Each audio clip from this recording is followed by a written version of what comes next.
Sewing fly zippers in CLO3D is notoriously hard. So if you are looking to get your fly zippers from looking like this to more looking like this, then you are in the right place. So before we get started, let's just have a little think about the construction on a physical trouser and how that fly is inserted. So this typical construction is of a female trouser. If it was a male trouser, then it would be flipped the opposite way around. But we do have the unisex as well, which is normally on the opposite way around to what I'm showing you today. So on the outside left, you would normally have your placket, which is just here, which actually extends from the center front of the trouser line and has the zipper sewn on to that center front line. Or it can also be just a little bit stepped further back from this line here, depending on the finish. Then we can see a little bit of the inside here, which is replicated on the left image here. And this line here is your center front line, and it is actually folded back with the placket. So you have got full fold on there, and your zipper teeth is stepped back from that. So if we want to replicate this in CLO, we'll need to make sure that we have got all of the pattern pieces and all of the internal lines in the right places. So let's have a look at CLO. So here I've got a basic trouser model that we're going to be working on. And you can see that at the moment, I haven't got any of the placket pieces. It is just straight on to the center front crotch line. So before I do anything else, I need to make sure that I have got those placket pieces made and in place. So I have got the lines here for this one. You can have any shape placket that you like for your zipper. One of the most common ones that you will see is a J shape, which is really, really common on denims. And it is literally just more of a curved line like this. You can have a rectangle and you can have an angled rectangle as well, which is also quite common. In this case, I am just going to use a rectangle. So before I do anything else, I'm going to create my internal lines for the placket on this side too, just so that we have got them in place. What you will notice is that this placket, as I mentioned when we were reviewing the images, is that this line actually comes straight to the center front. It's in line with the waistband, whereas this one is stepped back and it is an extension to make it to the center front. It is also, one is slightly narrower than the other, and this is just so that when they sew together, this piece can comfortably overlap this piece and show as minimal amount of the zipper as possible. So I'm going to come and create an internal line just here to make my placket on this side.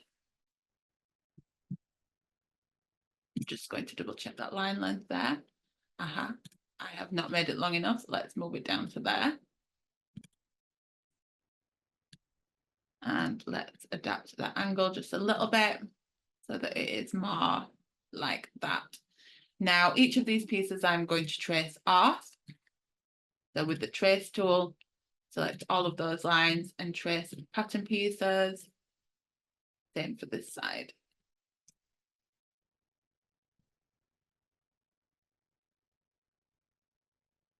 Now, before I do anything else, because I would like to merge these together, but if I merge them together right now, then these pieces will try and almost attach to these pieces. And it doesn't do very well in simulation, can cause quite a bit of collision issues. So I'm going to temporarily do like kind of a mock stitch so that the system knows whether they're going to be sitting, and then I can merge them later on. So both of those in place. Tap that a little bit, it's too short. There we go. And now I am going to do a superimpose side on both of these. So they will temporarily be clashing, but that is fine for now. I'm also going to make sure just before I do anything else that this is actually sewn into the waistband as well. So here we have got this gap just waiting for that little bit of placket. So let's sew that in. Keep it nice and neat. And then this one is actually going to fold back on itself. So we'll not do the sewing just yet on that one. Now that they're in place, I'm going to come into my edit pattern tool and merge both of these lines together. Didn't work. Same for this side.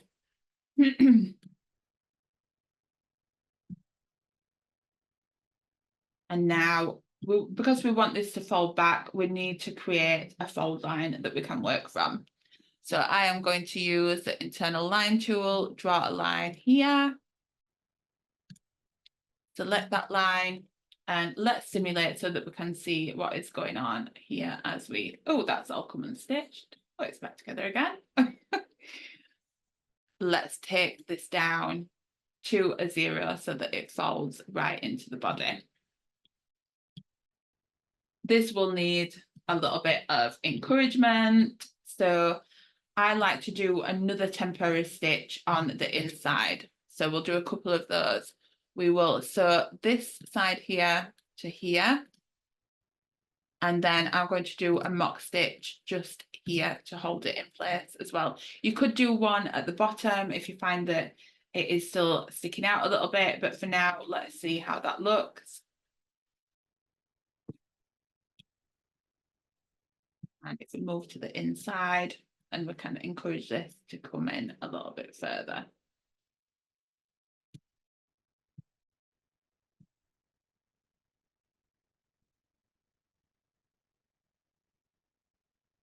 There we go. Now it's laying nice and flat in position.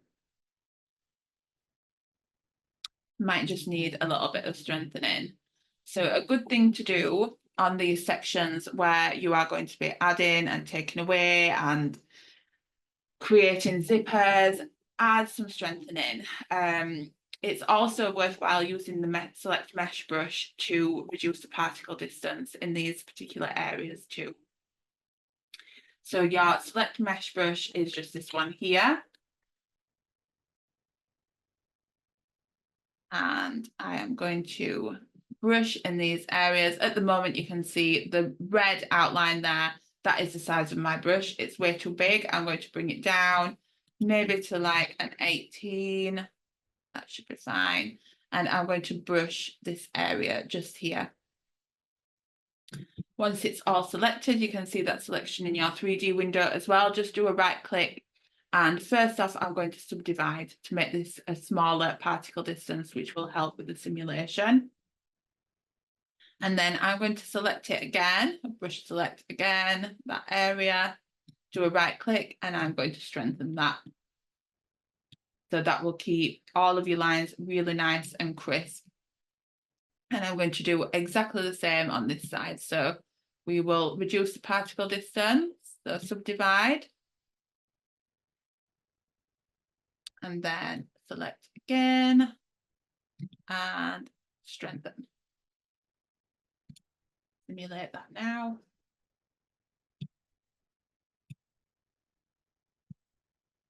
And just so that these can decide which piece needs to sit above the other one, I am going to sew the bottoms of these together. So this line here will be sewing to this line here. But because we want it on the inside, I am going to take this piece to a -1.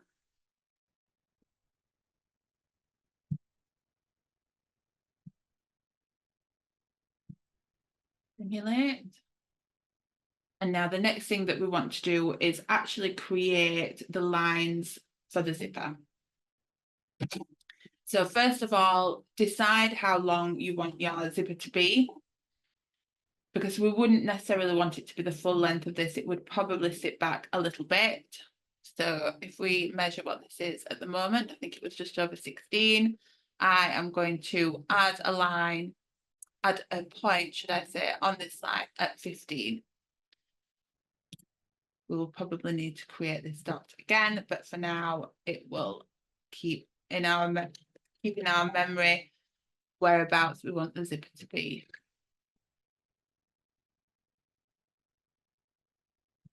And I'm going to do an internal line on here as well.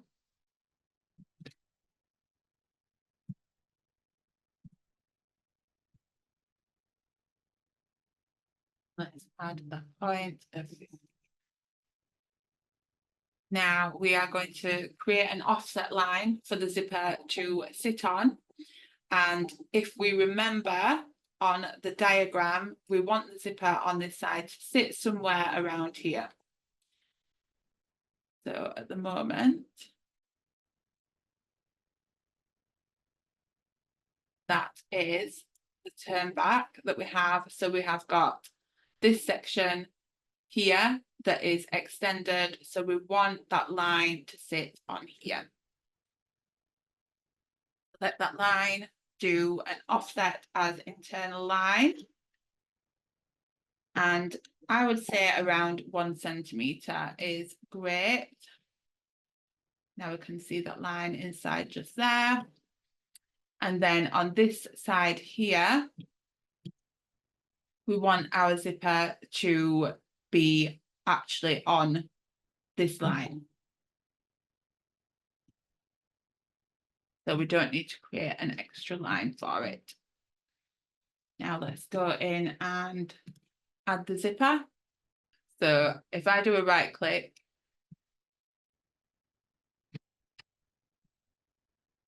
so remember we want that zipper to finish somewhere in line with this point just here. That should be fine. And then on this line here,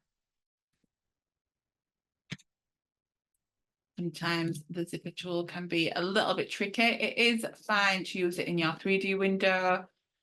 I like to have control in my 2D window, but it doesn't always work out that way. So you sometimes have to switch between the two.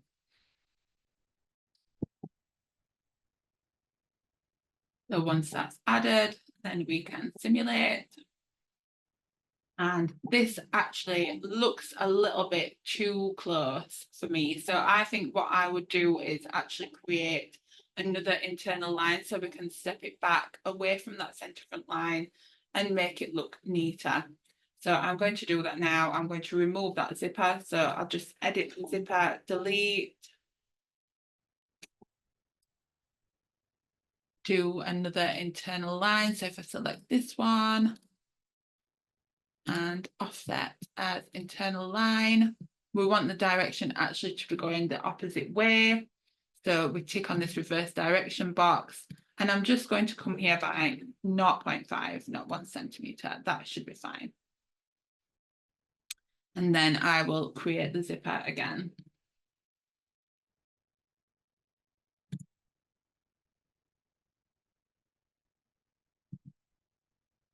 We'll click to finish.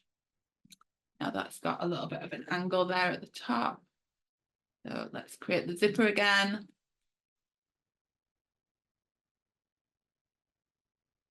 We'll click to finish once you're happy with the positioning.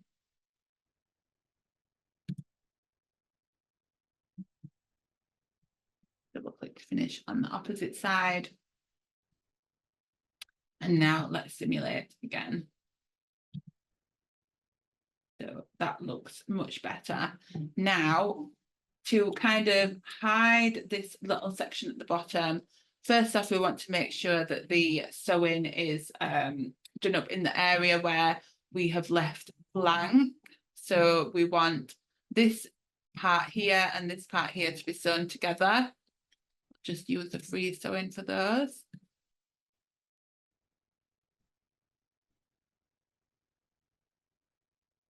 Simulate. And we could always go a little bit higher as well with that stitch if you wanted to hide it even more. So I could get the edit sewing tool and just drag that up a little bit. Same for this side.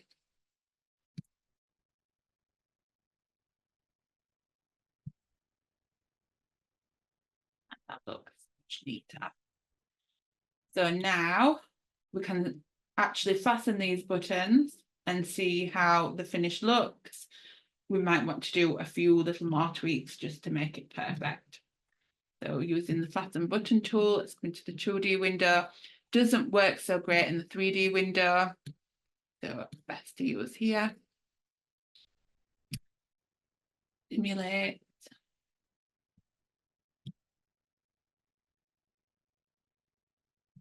Quite neat. Inside.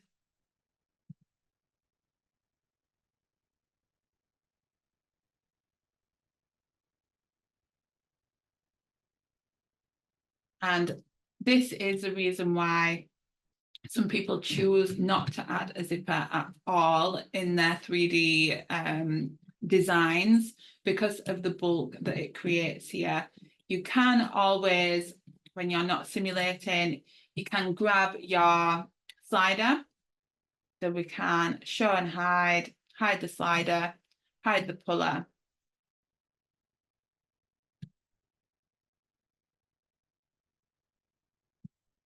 And then we can actually move that section in a little bit closer if we wanted to, and even add some pins to this to make it even more neater and laying more flat. But this is true to life as to how it would look. The only thing that I would say would be different is that this section would sit closer.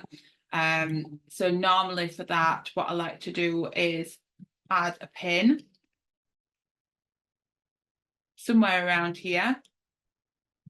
And then you can actually move that pin in so that these sections at the top lay flat. Now, to get a real feel of what this is actually going to look like, let's hide the colours that we've got on there. So let's hide all the strengthen.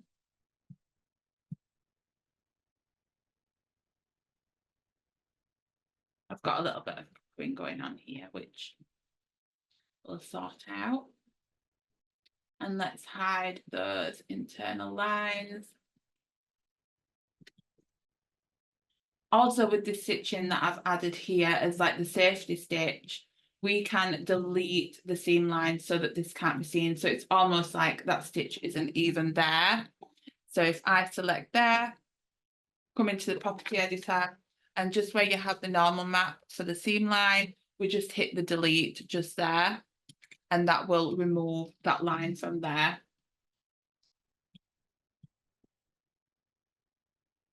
Might also want to do the same for this one here.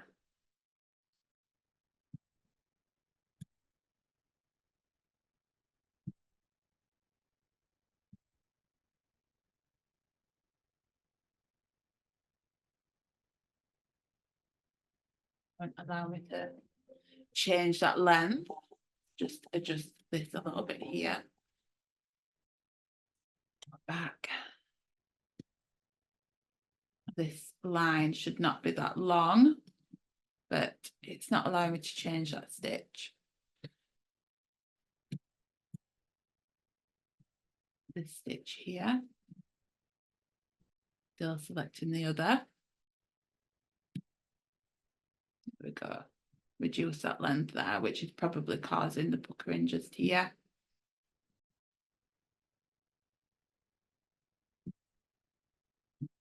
And this line here should also be in line with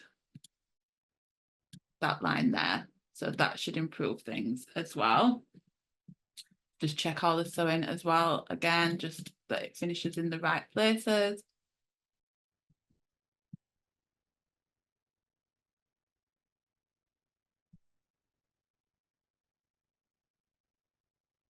And let's delete that seam line. Resimulate. Much better.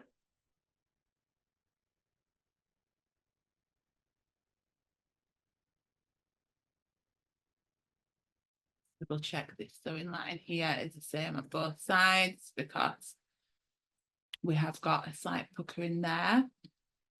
Yes, it's changed just ever so slightly. So let's make sure that length is exactly the same. Resimulate. I'm going to take this layer back to 0. See it's starting to fight a little bit. I'm going to delete this sewing temporarily. And we'll add it back on.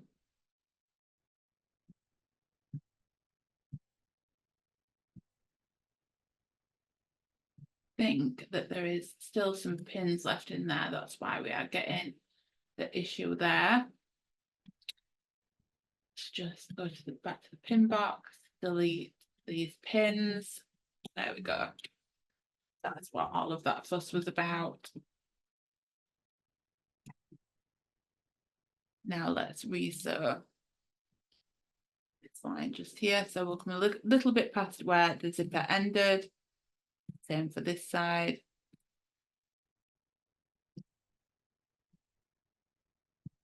And resimulate.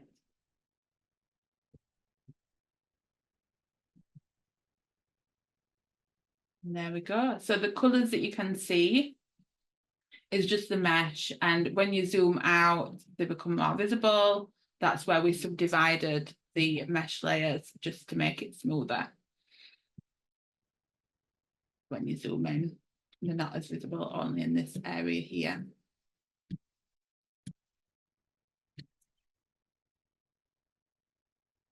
And that's all. If you like my content, please be sure to like and subscribe. Thank you.